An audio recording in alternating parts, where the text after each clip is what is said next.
Guys, welcome back. I know it's been a long time since I've posted any videos, but we got ourselves a repair. All right, today we have a Gl550 47. So we have a coolant leak, and you know these engines are notorious for leaks, especially with the coolant, brittle plastics, hoses. So we will definitely be replacing the auxiliary water pump return line. All right, one more thing I did forget to mention: the owner of this vehicle did take this car to a shop. They were quoting him about $750 to $800 just to replace this hose right here, which I have a brand new one from the Mercedes dealer, nothing but OEM parts. $750 $800 just to do this job, which is kind of crazy in my opinion. Let me show you where this leak is, and where this, you can actually see where the leak is starting to come down. Let me show you where this hose is actually located. All right, we are actually looking in the front of the vehicle. There is a cover right here. I think it's held by 8 fasteners. You remove the cover, remove the bolts from here, 1, 2, pull this down, and then you'll see the thin line right here. This one right here, you follow that line and boom, there is your leak coming from that clamp. Again, this is a one-piece line, but if you want to reclamp it, could work, but in my opinion, just replace the entire line. And then if we follow that line the other way, it connects right there. All right, first thing is first, let's go ahead and drain the coolant. And I was actually looking at where we're gonna drain this from. I can either undo it from there, but I don't really want to make a mess, so I'm trying to contain this leak. So what I'm gonna do is I'm gonna take this cover.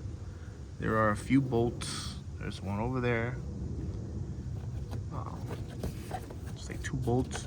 Move this to the side, and then since this hose is garbage, I'm gonna cut it here so I can drain the coolant from here. I'm gonna put my catch can right there.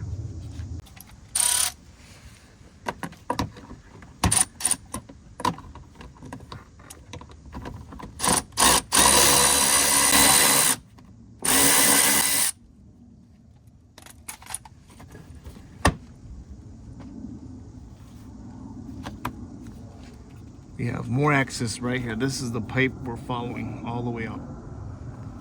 Let me take it from a different angle. So here's the hose. You follow it up, and it's all the way up there. Focus. Right over there. Now you could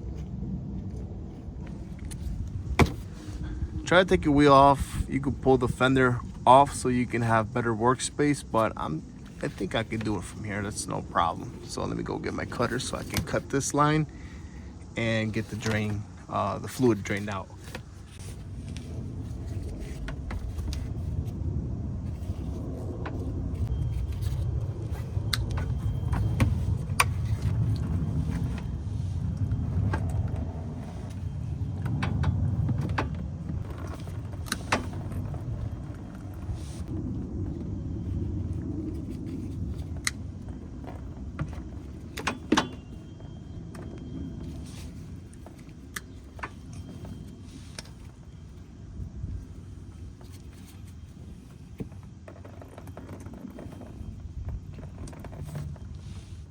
All right, now we're gonna go to the side of the vehicle. There is a push pin that you remove from here, here, and then here. Sorry, here. Grab this cover, push it forward, comes down, leave it here, pull this thing back, and there's your pump right there. From here, you'll have access to take that hose off. All right, now we're gonna move to the left side. Not too much coolant came out, so what I like to do is spray penetrant oil so that way you get those clamps nice and loose. There is a E10 Torx right there, but the clearance is kind of tight, so you're gonna definitely need a 5/16. It works. I'm gonna use this to take this bolt off. So we took the clamp off from the hose. Now we got a lot of coolant coming out. All right, we took the connection out from here. The E10 Torx bolt right here that holds the bracket. I also did cut the hose from there. It's kind of messy, so if you guys want to do this, I would suggest taking this bottom pan off, just because look at the mess I made. So if I would have took this pan, would have made a less of a mess.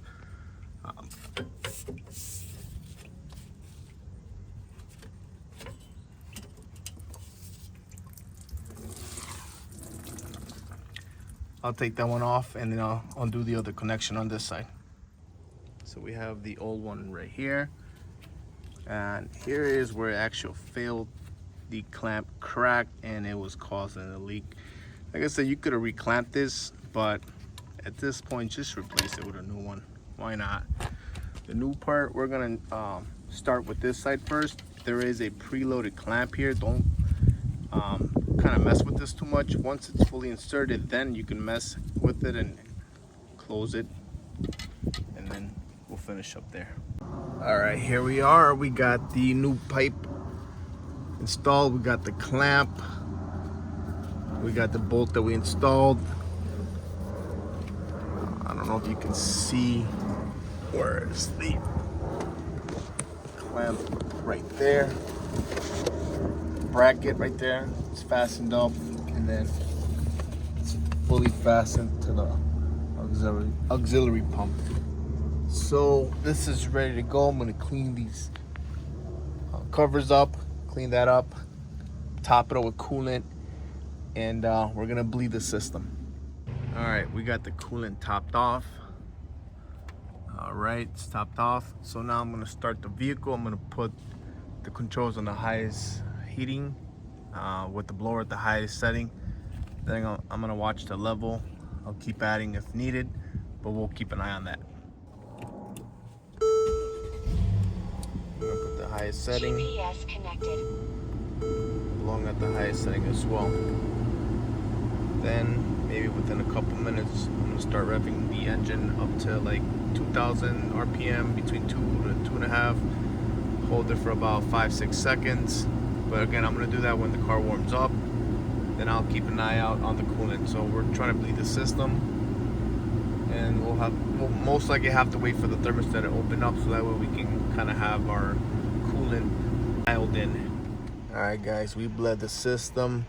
The heat is piping hot. At first, it's gonna come out cold.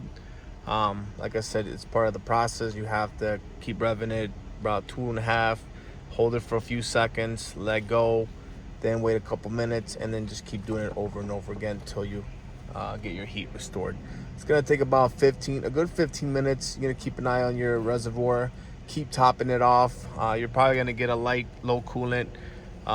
Just keep adding. We're at that point. So I checked it out. There's no leaks.